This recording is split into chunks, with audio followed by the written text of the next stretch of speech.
Masalah sekarang ni, aku order sampai saiz 33 ni, betul lah 3.3 oval, tapi tak totally oval lah, semi oval macam tu. Masalahnya retainer tak boleh masuk.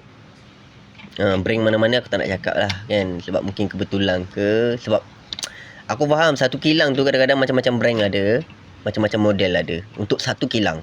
So mungkin terpacking yang ni ke atau macam mana, aku tak pasti. So aku pun tak boleh nak return balik barang ni sebab aku beli dah lama. Packaging dia memang untuk RS lah. Tapi ya tak apalah.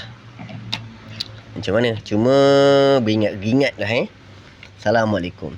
Spek 63 boleh naik 13. Baik korang pakai standard punya, boleh naik 13, 14 lagi better. Motor standard kilang tapi boleh pergi 120 saja. Masalah RS dan RSX, jom kami bantu pulihkan top speed anda. Masalah RS atau RSX 150, kami bantu dari 750 sahaja. Warranty sehingga 3 bulan.